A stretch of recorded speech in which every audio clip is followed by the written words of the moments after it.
For thousands of years, humans have told tales of enormous winged beasts, creatures that soared above mountains, breathed fire, and commanded the skies. From the rain-bringing dragons of the East to the fire-spewing monsters of medieval Europe, these legendary beasts have been painted on temple walls, carved into stone, and written into epic stories across the world. But what if I told you dragons weren't just myths? Long before the first human ever gazed at the clouds, real-life sky kings dominated the prehistoric world, and their power and size would make even the fiercest legend seem small.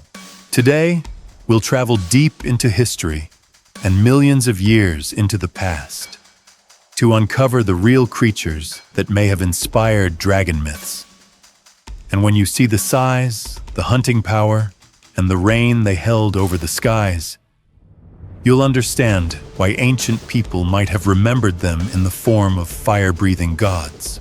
In Chinese mythology, dragons were wise, wingless serpents with the power to summon rain and control rivers. They were seen as symbols of power, good fortune, and protection, not monsters to be feared. Legends spoke of the lung coiling through the clouds, whiskers trailing in the wind, their roars echoing like thunder before the arrival of a life-giving storm. Meanwhile, in medieval Europe, dragons took on a far more dangerous form.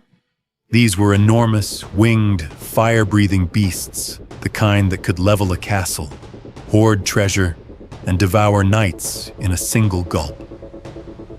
Stories like St. George and the dragon turned these beasts into symbols of chaos that heroes had to conquer. In Mesoamerican cultures, the Aztecs worshipped Quetzalcoatl, the feathered serpent god, a creature part bird, part snake, connected to the wind and the sky. Across the world, in Japan, India, Africa, even in the Pacific Islands, massive reptilian sky creatures appear in myths, sometimes benevolent, sometimes deadly. But the question remains, how could such a similar image appear across so many cultures that never met? The answer might be buried in the ground, quite literally. Long before paleontology existed, people stumbled upon massive fossilized bones. Without the scientific knowledge to understand extinct creatures, they interpreted these remains through the lens of their culture and imagination. A rib cage from a giant marine reptile might become the skeleton of a dragon. A massive fossilized skull with sharp teeth could be proof of a fire-breathing beast. Even in recorded history, real animals may have fueled the legend. Crocodiles seen by travelers in unfamiliar lands, giant monitor lizards, or massive birds of prey all could have been exaggerated into dragon stories once they reached distant villages. But nothing compares to the actual rulers of the prehistoric skies, the Pterosaurs. Around 70 million years ago, during the late Cretaceous period, enormous flying reptiles, not dinosaurs, but close relatives, filled the skies. The most fearsome of them all was Quetzalcoatlus northropi, standing as tall as a giraffe, with a wingspan over 36 feet wide, wider than a small airplane. This was one of the largest flying animals to ever exist.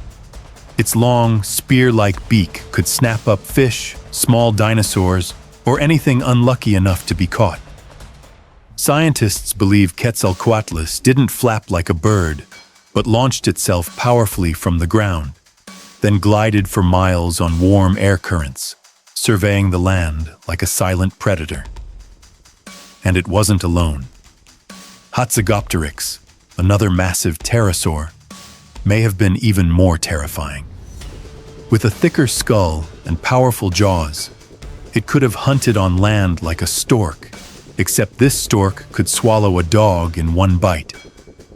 Even smaller species like pteranodon, with their 20-foot wingspans, ruled coastlines, diving into the sea to spear fish with precision.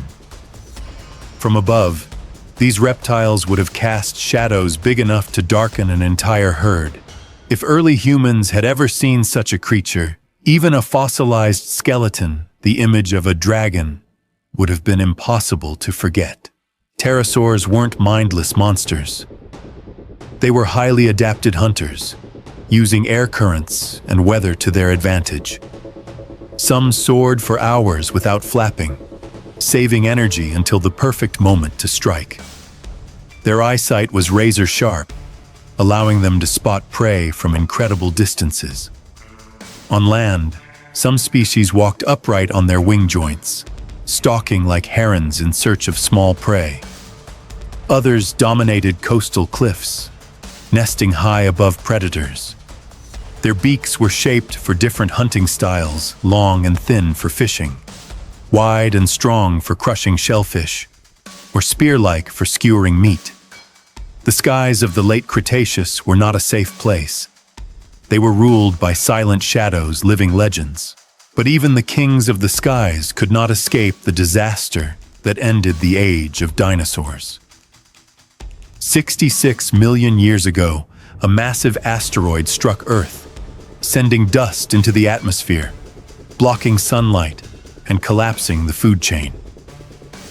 Pterosaurs vanished along with the great dinosaurs, leaving only their bones and the faint memory of their rule in the fossil record. Yet perhaps their legacy lives on not just in birds, their distant relatives, but in the shared human imagination. The same imagination that painted dragons on temple walls, in medieval manuscripts, and on the pages of countless legends. So were dragons real?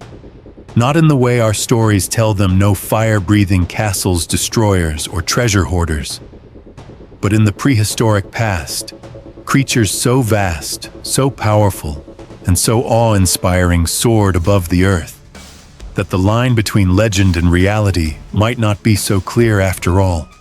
Which of these ancient sky rulers would you want to see alive today? Tell me in the comments, and don't forget to subscribe for more truth hidden in the shadows.